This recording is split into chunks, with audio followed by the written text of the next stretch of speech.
Hello everyone, I am Priyanka Rajaram, Vidyashram PU College, Temple of Excellence. Today I shall teach you all about the classification of crystalline solids, types of unit cell and 7 crystal systems. So we will see what is the classification of crystalline solids. Last class we learnt about what are crystalline solids. Crystalline solids are those in which the constituent particles are arranged in an orderly manner. They are also called as true solids and they have a perfect geometry. Now further, crystalline solids are classified as molecular solids, ionic solids, covalent solids and metallic solids. And further, molecular solids are classified as non-polar molecular solids, polar molecular solids and hydrogen bonded molecular solids. Now we'll see each one of them what they are. Now on what basis are crystalline solids classified? It's on the basis of nature of force of attraction between the constituent particles. So the first one is molecular solid. Molecular solids are those in which the constituent particle is a molecule or sometimes it can be even an atom. So here in molecular solids, the first type what we have is non-polar molecular solids. In non-polar molecular solids, the molecules are having, in between the molecules there is a non-polar covalent bond, okay, and between the molecules we have a very weak force of attraction called as London forces. So here every constituent particle, this is a solid in which every constituent particle is what? A molecule. So this is a molecule, this is another molecule, this is another molecule. Like this, every constituent particle is a molecule and between these molecules there is a very weak force of attraction called as London forces. Coming to physical nature, they are very soft or sometimes even solids are volatile. That is, with a small amount of heat, sometimes these solids can undergo sublimation as well, as you see here. Next, we have to learn about electrical conductivity. These all the molecular solids, all the 3 molecular solids are insulators, that means they do not conduct electricity. Next is about the melting point. They have a very low melting point, so much so that some of these solids at room temperature they may exist as gases also. Examples, we have solid argon, carbon tetrachloride, or we can also give dry ice or carbon dioxide as an example. Next we are going to polar molecular solids. What are polar molecular solids? Here the molecules which are there, in between these molecules there is a polar covalent bond. I shall explain this with an example of HCl. Here in between hydrogen and chlorine atom there is a covalent bond. Now hydrogen atom is giving 1 electron. Now the hydrogen atom is giving 1 electron and chlorine atom is giving 1 electron, and this pair of electron is shared between the hydrogen and chlorine. Now here chlorine is more electronegative compared to hydrogen. So it pulls the electron cloud slightly towards itself, or the electron cloud is slightly pushed towards the chlorine atom because it is electronegative. Thus chlorine gets a partial negative charge and hydrogen atom will get a partial positive charge, and thus this covalent bond is called as polar covalent bond. This happens in every molecule of HCl. So here also hydrogen gets a partial positive charge, chlorine gets a partial negative charge, and between these two molecules there is a dipole interaction. What is it? Dipole interaction. So the attractive forces is dipole interaction. Next, coming to physical nature. These solids are also soft, and also electrical conductivity. I told you all the three molecular solids are insulators. Why is an insulator? Why it does not conduct electricity? That's because there is no free electron in the valence shell. That's the reason they do not conduct electricity. Next is melting point. These are also having a very low melting point. I can give an example of HCl or sulfur dioxide for non-polar molecular solids. Next, moving forward to hydrogen bonded molecular solids. Now here in hydrogen bonded molecular solids, the force of attraction between the molecule is hydrogen bond. So the attractive force is hydrogen bond. Particles, I told you, they are molecules. Physical nature is hard, and again electrical conductivity, they are insulators. Melting point is very low. Example I can give of ice. Now before this, what is hydrogen bond? If you ask me, it is a force of attraction between the hydrogen atom of one molecule and the oxygen, fluorine or nitrogen atom of another molecule. So here I have taken an example of what? Ice. Here you can see in this particular picture, or the red color ones are oxygen and the white ones are two hydrogen atoms. So this is my water molecule, correct? So between the hydrogen atom of one molecule and the oxygen atom of another molecule, the bond which is present is hydrogen bond. So here you can see all the dotted lines which I have shown is hydrogen bond. So this is the structure of ice. It's an example for hydrogen bonded molecular solids. So next, this is about our molecular solids. Next we have ionic solids.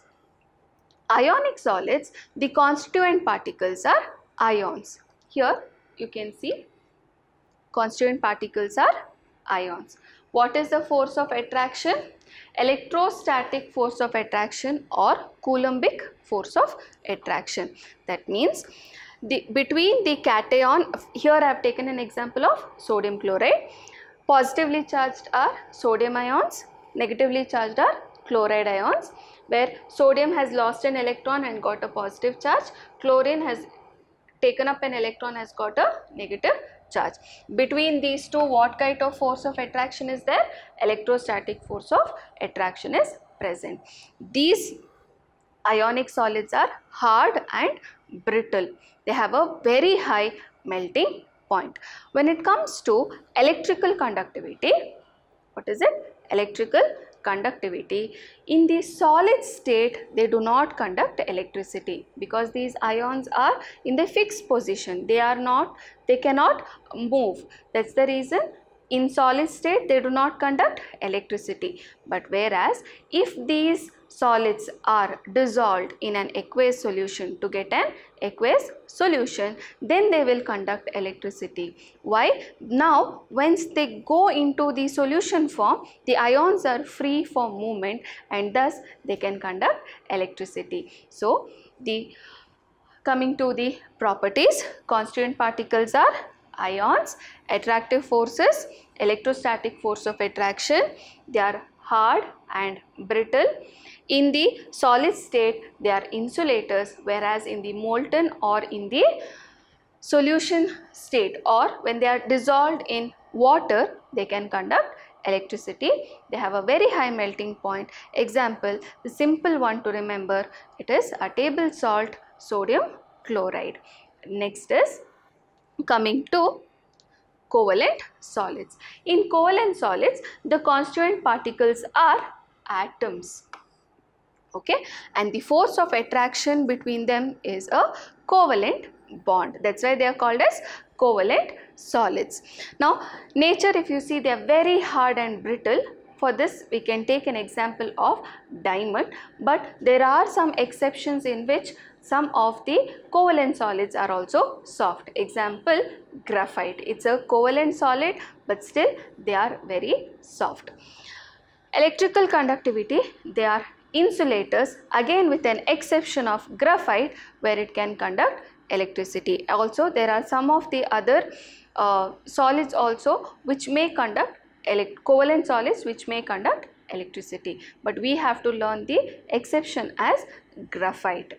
Next one, melting point. They have a very high melting point. Sometimes they may even decompose before they even melt. So the melting point is really very high. Example, diamond, graphite, or I can take silicon carbide. Okay, now here in this particular picture you can see I've shown you the structure of diamond and graphite. In diamond and graphite, both are made up of carbon atoms, but in diamond what hybridization is there for carbon atom? It is sp3 hybridized, whereas in graphite it is sp2 hybridized.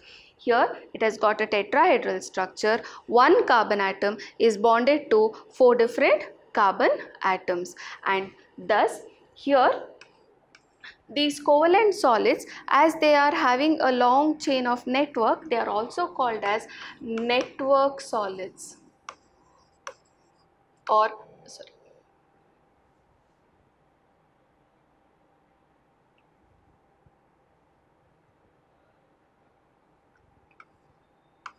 they are also called as network solids, or they are also called as giant molecules.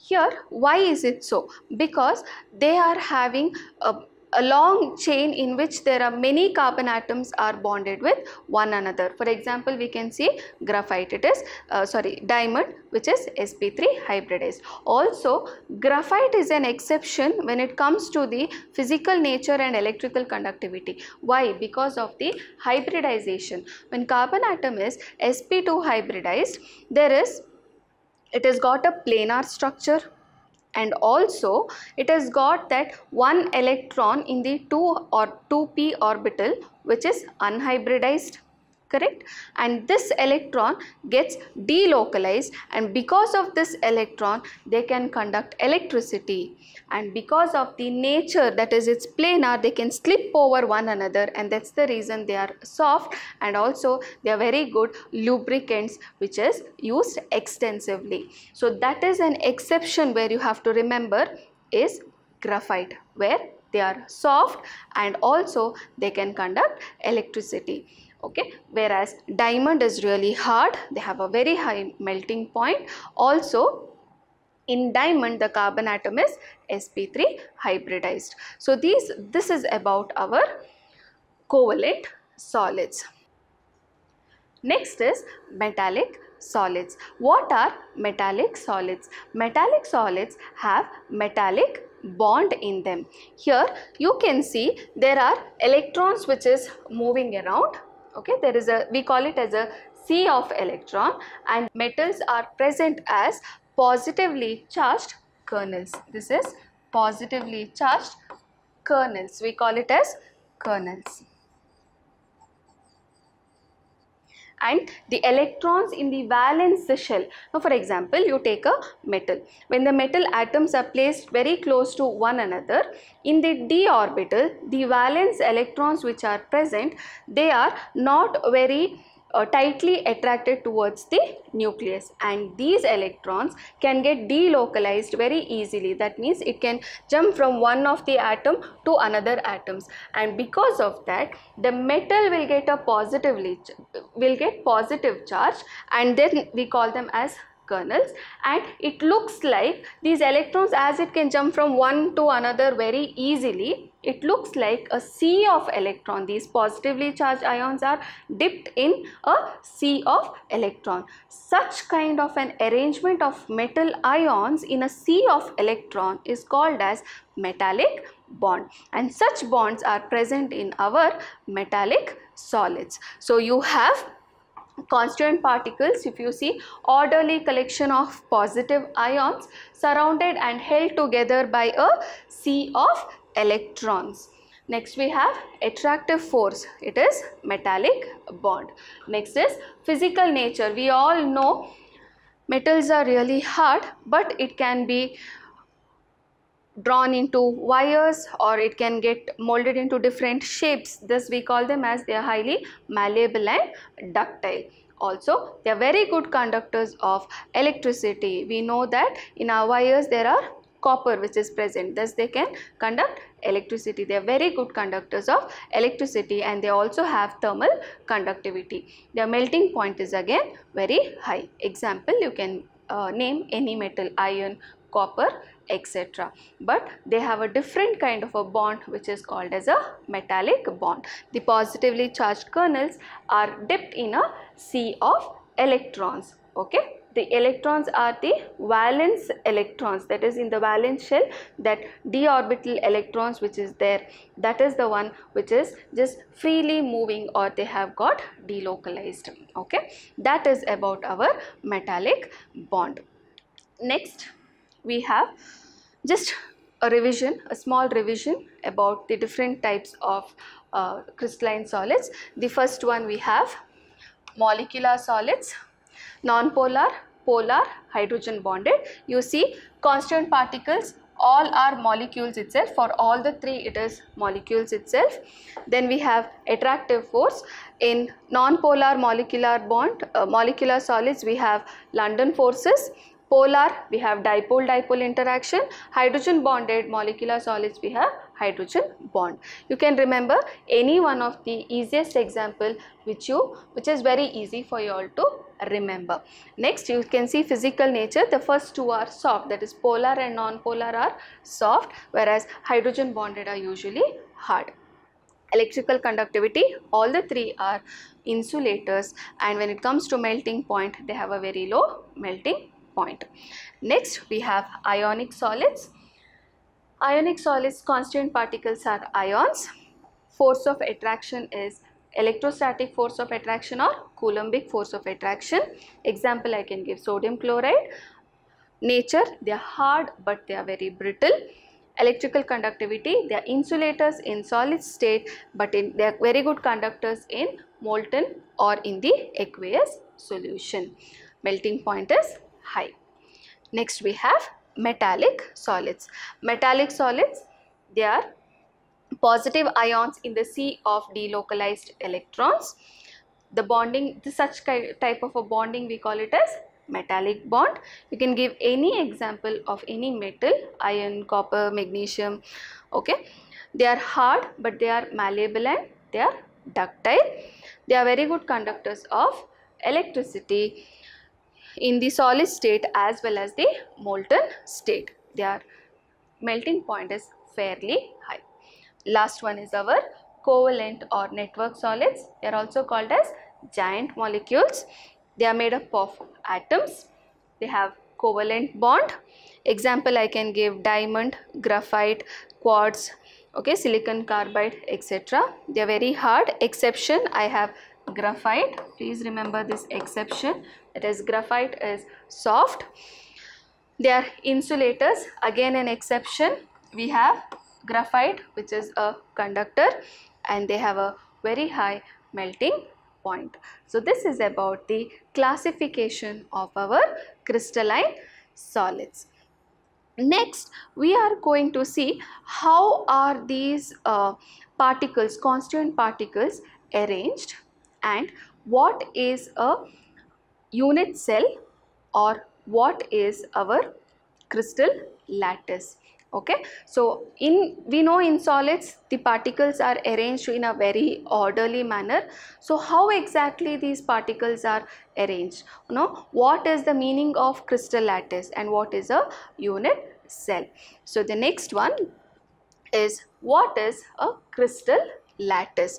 See, a regular three-dimensional, see, very important, a regular three-dimensional arrangement of points in space is called as a crystal lattice. You can see three-dimensionally it is arranged. We have x-axis, we have y-axis, as well as in the z-axis. So all the three axes you can see, they are three-dimensionally arranged points. So this regular pattern of arrangement of points, we call them as crystal lattice. Now there are 14 different types of three-dimensional lattices which is possible, which we will see in the further class. Now we shall learn what are the characteristics of our crystal lattice. The first one is, what is lattice point or lattice site? Every point which is there here, the red color, whatever points you can see here, it is called as the lattice point or the lattice site. And what does it represent? Each point in the crystal lattice represents the constituent particle. What does it represent? It represents the constituent particle. So what is constituent particle? It can be an atom, it can be a molecule, or it can be an ion. So every point what is there here, it is called as lattice site or lattice point, and it represents the constituent particle. And these lattice points are joined by these lines. You can see, these lines which comes in blue. Okay, you can see all these lines they have drawn to join these lattice points. This, when we join these lattice points with this straight line, we get the geometry of our solid. Okay, so what do we get? We get the geometry. Okay, we draw these straight lines to join these lattice points, then we get the geometry of our solid. So this is the crystalline solids. So once again, what are crystalline solids? It is a regular arrangement of the points in space in three dimension. Then we call them as crystal lattice.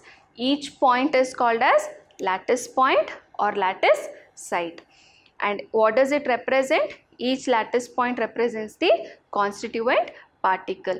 And when we draw the straight lines and when we join these lattice points, we get the geometry of our complete solid. Okay. Next we will see what are unit cells. Now unit cell is the smallest portion of the crystal lattice, which if I take and arrange in three dimension, again I will get the entire lattice, crystal lattice. Okay, now you can see here it comes in yellow. This particular is the unit cell. What is this? This is my unit cell.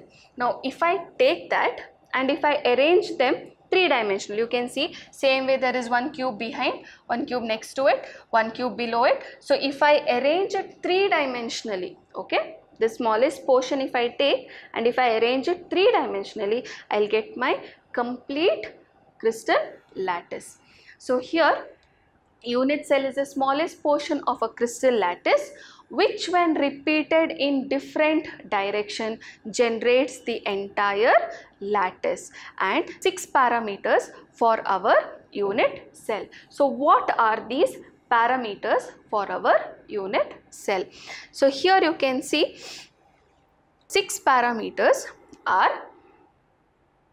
A, B and C. What is A, B and C? They are the edge length. What is it? It is the edge length of my unit cell.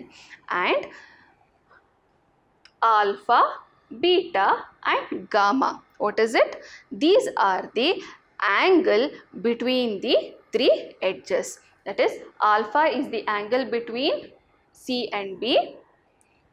Beta is a angle between A and C, and gamma is the angle between A and B. So these are the 6 parameters of our unit cell, that is A, B and C, that is the edge length. Alpha, beta and gamma are the angle between these edges. Next we will see how many types of unit cells are there. Here unit cells are broadly classified into 2 types: primitive unit cell and centered unit cell. Primitive unit cell means, here you can see, in a cube we have 8 corners, and in all the 8 corners the constituent particle is present. Such a unit cell we call it as primitive unit cell. You can see here 1, 2, 3, 4, 4 above and 4 below. So the 8 corners of the cube, we can see there are 8 constituent particles. So such a unit cell is called as a primitive unit cell. Next, centered unit cell. Centered unit cell means other than these 8 corners, there is a particle in the center of the body, it can be, or it can be in the center of the face, or in the center of any of the faces of the cube. Now you know how the cube is. How many corners does a cube have? You can see there are 8 corners. Okay. How many faces? 1, 2, 3, 1 behind, 4, 5 and 6. 6 faces it has got. So here, other than the corners, if it is present in the center, it can be center of the body or it can be center of the face, then we call such unit cell as centered unit cell. Centered unit cell are further classified into 3 types. The first one is body centered unit cell. Here you can see, other than the 8 corners, one particle is present in the center. So what is it? Other than the corners, you have one particle which is present in the center. Then we call them as body centered unit cell. Next we have face centered unit cell. In the face centered unit cell, we have the red ones which you can see in the 8 corner. Other than that, we have the blue ones which you can see, that is every face, center of every face there is a particle. So you can see 1, 2, 3, 4, 5, 6. So 6 particles are there in the center of 6 different faces of a cube. Then we call them as face centered unit cell. Now what are end centered unit cell? End centered unit cell means other than the 8 corners, the particle is present in the center of any 2 faces. It can be present in the center of any 2 opposite faces. Then we call them as end centered unit cell. In our syllabus, we are going to learn in detail about the primitive unit cell, body centered unit cell and the face centered unit cell. We do not have much about our end centered unit cell. So that is about the different types of unit cell. Further, I told you for every unit cell there are 6 parameters. Correct? What are the parameters? A, B, C, which is called as the edge length, and alpha, beta, gamma, which is the angle between these edges. Now in different combinations of these 6 parameters, there are different types of unit cells which can be possible. Okay, these are the basic unit cells which are there. The different type, there are 7 crystal systems which are possible, and in each crystal system there are different variations which are possible. So which are those? We shall see in the next slide. The 7 crystal systems. These 7 crystal systems can give rise to 14 possible 3-dimensional lattices which are called as Bravais lattices. It is named after the French physicist Auguste Bravais. So which is the first crystal system? We shall see. It is cubic, in which all the sides are equal to one another and all the angles are equal to 90 degree.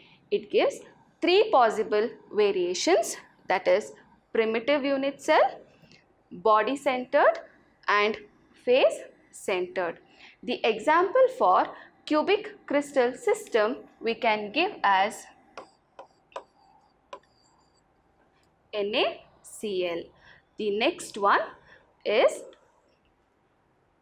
tetragonal. In tetragonal, you can see A is equal to B, but B is not equal to C. But all the angles are equal to 90 degree. In this, there are two possible variation, primitive and body centered. Example, we can give white tin or calcium sulfate. Next crystal system we have orthorhombic. In orthorhombic, you can see all the edge lengths are unequal or they are not equal to one another. A is not equal to B and B is not equal to C. But the axial angles are all equal to 90 degree. There are four possible variations: primitive, end-centered, body-centered and face centered. Now, what is the example for orthorhombic? We can give example as rhombic sulfur. Next crystal system we have rhombohedral. In rhombohedral, you can see all the edge lengths are equal to one another but angle are not equal to 90 degree. That means the alpha, beta and gamma are not equal to 90 degree. It may be other angles. In this, there is only one possible variation, that is primitive. Now, what is the example for rhombohedral? For rhombohedral, I can give the example as calcite, that is calcium carbonate. The next crystal system which we have is hexagonal, in which the edge length A is equal to B but B is not equal to C, and the angles, if you see, alpha and beta are equal to 90 degree and gamma is equal to 120 degree. How many possible variations are there? There is only one possible variation, that is primitive. Example for hexagonal crystal system I can give graphite. So the next crystal system we have triclinic and monoclinic. Triclinic, you can see again the edge length A is not equal to B and B is not equal to C, and all the angles are not equal to 90 degree. Here the possible variation is only one again, that is primitive. Here example for triclinic I can give K2Cr2O7, that is potassium dichromate. The last crystal system which we have is monoclinic. All the edge lengths again are not equal to one another, that is A is not equal to B, B is not equal to C, and alpha and gamma are equal to 90 degree but beta is not equal to 90 degree. We have two possible variation, that is primitive and end-centered. For monoclinic, I can give an example of monoclinic sulfur. So these are the 7 crystal system. So again we shall revise. The first one is cubic. In cubic there are 3 variations or 3 Bravais lattices. The next one is tetragonal, in which there is 2 variation. The next crystal system is orthorhombic, in which we have 4 Bravais lattices. The next one is rhombohedral, in which there is 1 Bravais lattice. The next one is hexagonal, again in which I have 1 Bravais lattice. And the last one, we have triclinic, in which there is one Bravais lattice, and monoclinic, in which there are two Bravais lattices. So totally we have 7 crystal systems and 14 possible Bravais lattices. So today's class we have learnt about classification of crystalline solids, types of unit cell, 7 crystal systems and 14 Bravais lattices. Next class we shall learn about how to calculate the number of particles in different types of unit cell. So stay tuned, stay focused. Thank you.